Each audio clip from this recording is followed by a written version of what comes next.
Hello student, आज हम लोग चैप्टर 2 शुरू करेंगे जो यूनिट और मेज़रमेंट है। Your chapter 2 is unit and measurement. पहली क्वांटिटी समझनी है, फिज़िकल क्वांटिटी। पहला टॉपिक है फिज़िकल क्वांटिटी। पिछले चैप्टर में आपको फिजिक्स की डेफिनेशन दी थी।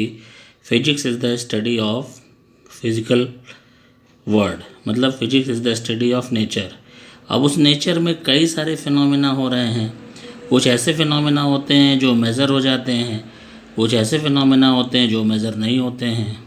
जैसे आपसे पूछा जाए कोई आदमी कितना ईमानदार है, तो ये आप दिखाई पड़ रहा है वो ईमानदार है, वो फिनोमेना है, लेकिन उसको मेज़र नहीं कर सकते। लेकिन आप टाइम मेज़र कर सकते हैं, आप वेट मेज़र कर सकते हैं, आप लेंथ मेज़र कर सकते हैं। तो ऐसे फिज़िकल फिनोमेना जिनका मेज़रमेंट पॉसिबल हो उन्हें फिज़िकल क्वांटिटी कहते हैं। These are the physical phenomena, these are the physical phenomena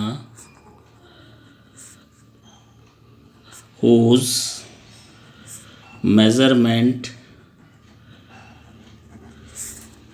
is possible, मतलब जिसका मेज़रमेंट पॉसिबल हो उसे फिज़िकल क्वांटिटी कहेंगे। जैसे कमरे की लेंथ नापते हो, एरिया नापते हो, टाइम नापते हो, तो ये सारे फिनोमेना मेज़र हैं, इसलिए ये फिज़िकल क्वांटिटी है। For example length, mass, time etcetera. अब मेज़रमेंट में क्या होना ज़रूरी है?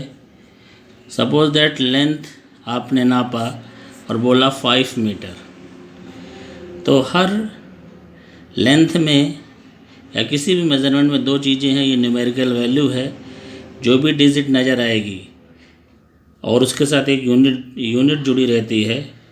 तो मेज़रमेंट के दो हिस्से होते हैं, न्यूमेरिकल वैल्यू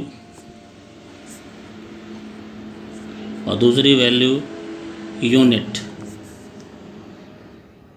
एक चीज़ होगी तो मेज़रमेंट नहीं होगा। मेज़रमेंट में दो फैक्ट्स का होना ज़रूरी है कि फ़िज़िकल क्वांटिटी की न्यूमेरिकल वैल्यू पता चल जाए।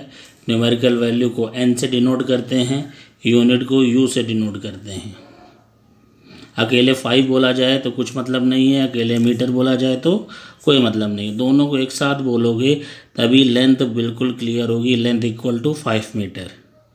तो हर मेज़रमेंट प्रोसेस में दो वैल्यू ज़रूरी हैं। एक न्यूमेरिकल वैल्यू, जो न्यूमेरिकल वैल्यू मतलब डिजिट जो जुड़ी हुई हो, इसी को फिजिक्स में मैग्नीट्यूड भी बोलते हैं, दूसरे यूनिट। तो जैसे हम 5 मीटर को लिख सकते हैं 500 सेंटीमीटर। अब ध्यान समझिए, 5 मीटर 500 सेंटीमीटर दोनों एक चीज़ है। न्यूमेरिकल वैल्यू बढ़ रही है, यूनिट छोटी हो रही है, मतलब न्यूमेरिकल वैल्यू और यूनिट में इन्वर्सली रिलेशन होता है। यानी n/u, एंड ये कांस्टेंट आएगा, NU इक्वल टू k, और इसी से ये फार्मूला बन जाता है N1U1 इक्वल टू N2U2।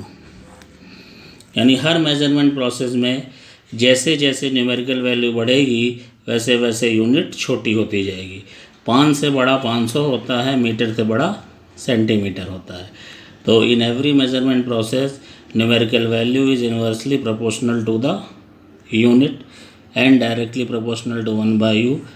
अब इसे constant NU equal to k, तो एक यूनिट में N1U1, दूसरे में N2U2।